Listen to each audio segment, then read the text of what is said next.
자, 기도하는 동안에 18줄 말씀 혹 잊어버리셨나요? 다시 합니다. 그 십자가의 거도가 멸망받는 자들에게는 뭐한 것이요? 미련한 것이요. 구원을 받는 나에게는 하나님의 능력이 됨이라. 아멘. 원문에 보시면 우리나라 번역은 십자가의 도라고 번역되어 있는데요, 원문에는 그 십자가의 그 도라고 정관사가 이렇게 두 번 강조되어 있습니다. 왜 그렇게 했을까요? 왜냐하면 그 십자가 그 도, 우선 이제 그 도, 그 도를 원래 말은 그 로고스라는 말로 되어 있습니다. 호 로고스라고 되어 있는데요, 이거를 이제 우리나라 번역할 때 그냥 도라고만 번역했어요. 그래서 이 로고스라는 말을 우리 동양에서는 이 로고스라는 말이 없으니까 이거를 번역하는 과정에 있어서 번역하는 사람들을 어떻게 번역할까 많은 고민을 하다가 도로 번역을 했는데요, 이 도를 사전적 정의를 좀 찾아보면 어느 영역에 있어서 최고의 옳은 경지, 모든 것을 다 통달했을 때 우리가 도통했다라고 말하기도 하죠. 그런가 하면 도달했다 말하기도 하고요. 또 덕도했다. 그래서 산에서 덕도했으면 이제 뭐하거라? 하산하거라 그러잖아요. 뭔가를 다 이렇게 경지에 이르렀다 그러면 이제는 하산하거라 그러는데요, 그래서 우리가 이런 사람을 흔히 도사라고 말하기도 해요. 모든 것을 다 도통하고 터득한 사람을, 이치를 깨달은 사람을 우리가 도사라고 부르는데요, 그래서 그 로고스라는 말도 헬라 철학에 있어서 최고의 높은 지혜, 최고의 인간의 이성의 계시, 그 신비의 영역을 로고스라는 말을 사용했죠. 그래서 이 번역하는 사람이 선교사들이 이 동양인으로 번역할 때 뭐로, 그렇다고 로고스란 말 번역할 수는 없으니까 헬라를 하는 것도 아니고, 그러니까 그래서 이걸 고민하다가 도라고 번역했는데요, 어떻게 보면 잘 번역했다고 생각합니다. 그래서 그런데 왜 그 앞에 정관사 그 로고스라고 했을까요? 우리가 도라고도 이야기할 때요, 도하면 뭐 이 수리나는 도도 있고요, 또 덕을 또 이렇게 이루어서 덕도한 것도 있고, 그런데 세상에 많은 경제에 이런 뭐 학문에도 지식에 통달한 사람도 있고 많은 도가 있겠지만, 그러나 예수님의 그 도는 세상의 도와 구별된 차원이 다른 도를 강조하기 위해서 정관사를 붙인 줄로 믿으시길 바랍니다. 그러니까 도 중에 최고의 도는 바로 십자가의 도입니다. 지혜 중에 최고의 지혜는 바로 구원의 지혜고 예수님의 지혜라는 것이죠. 그래서 헬라 시대에도 로고스라는 말을 철학자들이 많이 잘 사용했습니다. 그래서 이 로고스를 소문자로 쓰느냐 또 대문자에 쓰느냐에 따라 해석이 달라지듯이, 가령 예를 들어서 이제 우리가 God이라고 이야기할 때에 대문자 지와 소문자 지가 확연히 다른 거죠. 우리가 전능하신 하나님이라고 이야기할 때는 대문자 지를 쓰잖아요. 그러나 일반 신들을 이야기할 때는 소문자로 쓰잖아요.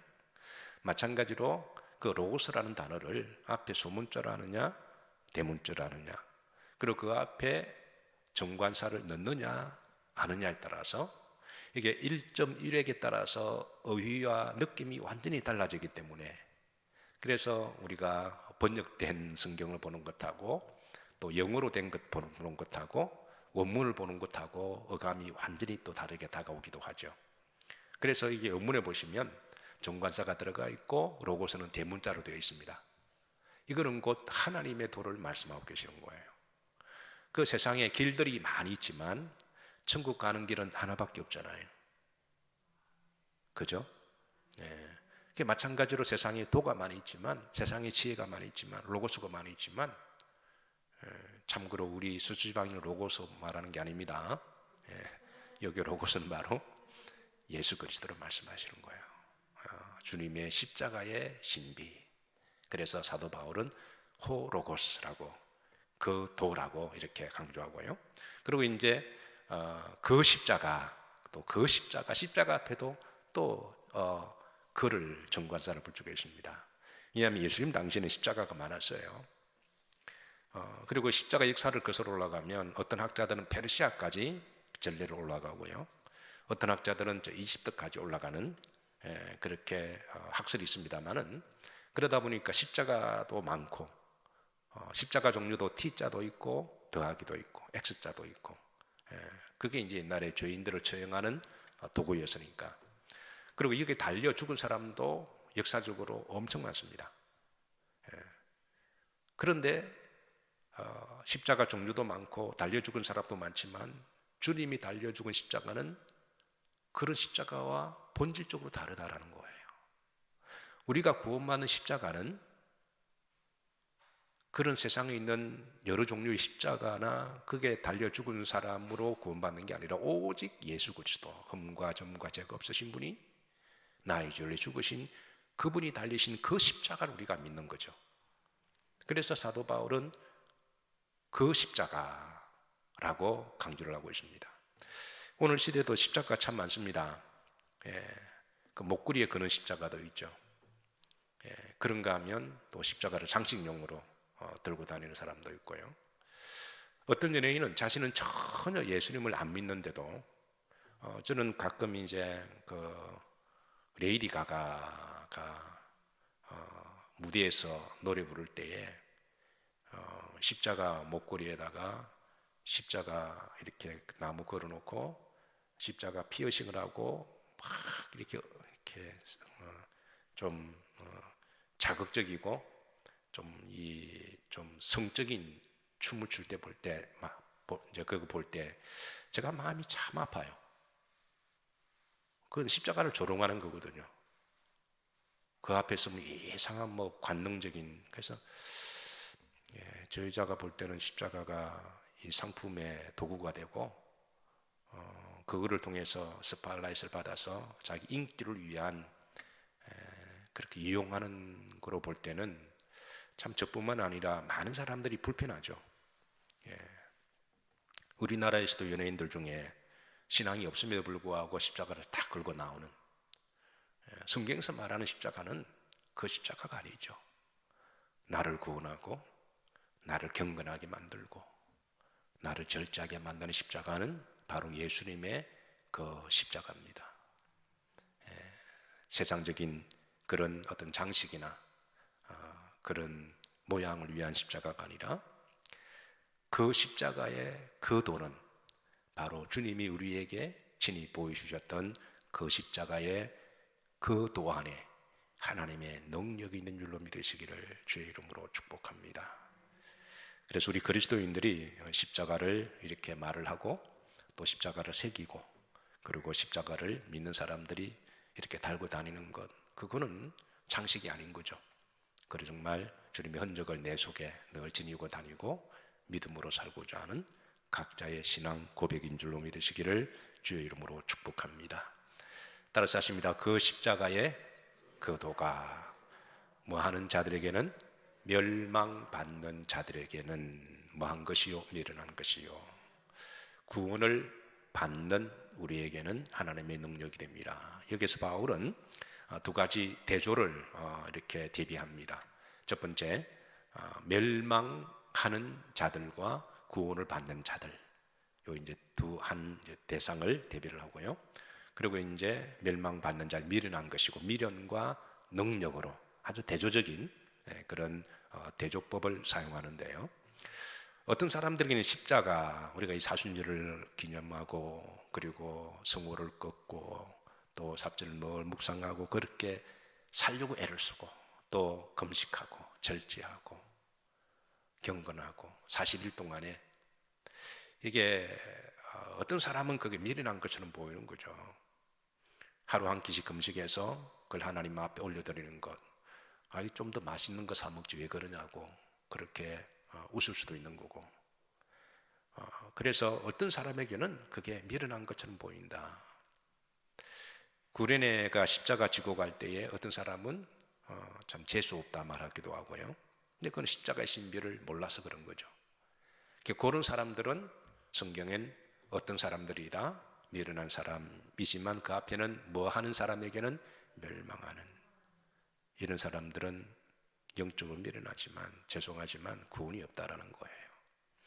앞으로 지옥 갈 사람들은 십자가의 신비를 알지 못하고 육적인 쾌락대로 자기 중심으로 살아가는 사람들은 결국은 그건 지옥 갈 인생들이고, 그들이 볼 때는 십자가 비밀을 모르니까 사순절에 우리 그리스도인들이 그것을 기념하고 지키는 것이 어떻게 보면 궁상맞아 보이고 쓸데없는 짓처럼 보인다는 거죠.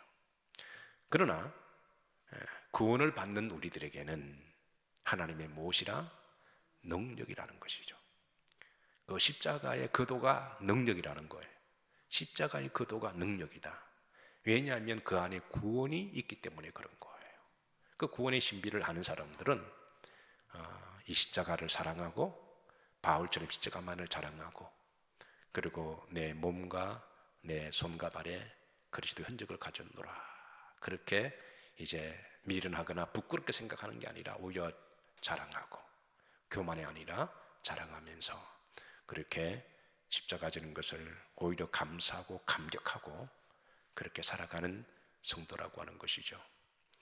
사랑하는 성도 여러분, 이 십자가를 지고 가는 것을 오히려 감사와 감동이 있으시기를 주의 이름으로 축복합니다. 그러면 어떤 능력이 있는가? 십자가 안에는, 그 십자가의 그 도에게는 구원을 받는 우리들에게는 하나님의 능력이 됨이라 그랬는데, 그 십자가 안에는 능력이 많습니다. 그런데 시간 관계상 제가 세 가지만 말씀드립니다. 첫 번째는 따라서 합니다. 죄를 알게 하는 능력이 있습니다. 죄가 죄라는 것을 깨닫는 것도 능력입니다. 자, 이게 이제 디모데후서 1장 15절에 보면 바울이 이렇게 고백해요. 다 같이 한번 합독하십니다. 미쁘다 모든 사람이 받을 만한 이 말이요, 그리스도 예수님께서 죄인을 구원하시려고 세상에 임하셨다이도다. 죄인 중에 내가 괴수니라.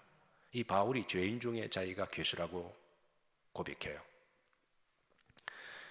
바울이 언제부터 자기가 죄인인 것을 깨달았을까요? 바울이 그가 뭐 도둑질한 것도 아니고, 그건 철저히 율법적으로 살았기 때문에 율법에 명시된 것을 어기해 보지 못했다고 고백을 해요. 당시 의인이라고 자칭한 사람은 바리새인이었거든요. 그래서 바리새인 중에 자기는 바리새인이다, 의인 중에 의인이라는 말이죠.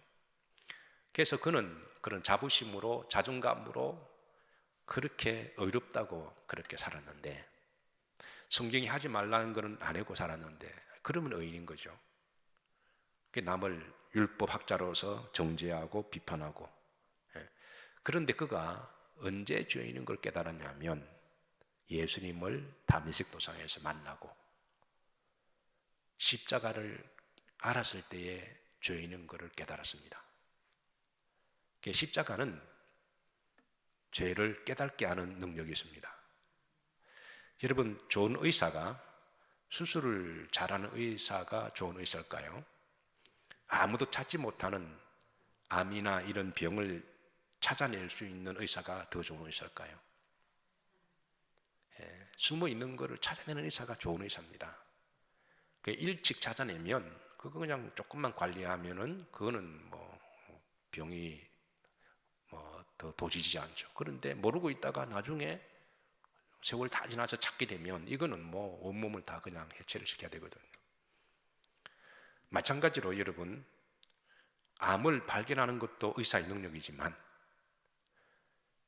우리가 사람이 죄인이라는 것을 발견하는 것도 깨닫는 것도 능력입니다. 세상 사람들은 자신이 죄인인 걸 모릅니다. 왜냐하면 죄인들끼리 막 사니까, 시꺼먼스끼리 안에 살아가니까, 다 시꺼먼스라니까 다 뭐 모르는 거예요. 그래서 세상에서는 사람들이 다 자기가 제일 그냥 죄를 안 짓고 살아간 줄 알아요. 그런데 복음을 만나면 오늘 바울과 같이 고백을 하게 됩니다. 내가 죄인이구나. 이런 고백은 사도 바울도 마찬가지죠. 누가복음 5장 8절에 보면, 자, 다 같이 한번 합독합니다. 시몬 베드로가 이를 보고 예수님의 무릎 아래 엎드려 이르되 주여 나를 떠나소서 나는 죄인으로소이다. 베드로도 주님을 만나기 전에 착하고 성실하게 열심히 살았습니다. 그가 나쁜 짓 한 것도 아니에요. 그래서 착하고 성실하게 열심으로 그렇게 도덕적인 한 시민의 삶을 지키며 살았죠. 그런 그가 주님을 만나면서 자신이 죄인인 것을 알게 됩니다. 그래서 사랑하는 성도 여러분, 누구나 다 예수님을 인격적으로 만나면 내가 죄인인 것을 알게 돼요. 우리가 죄인인 걸 알게 되는 것도 하나님 은혜고 능력인 줄로 믿으시기를 주의 이름으로 축복합니다.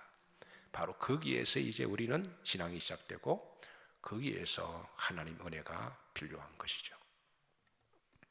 자, 두 번째는 십자가 안에는 죄를 사하시는 하나님의 능력이 있습니다. 계시록 1장 5절 다 같이 한번 합독하실까요? 또 충성된 증인으로 머리가 되신 예수 그리스도로 말미암아 은혜와 평강이 너에게 있기를 원하노라.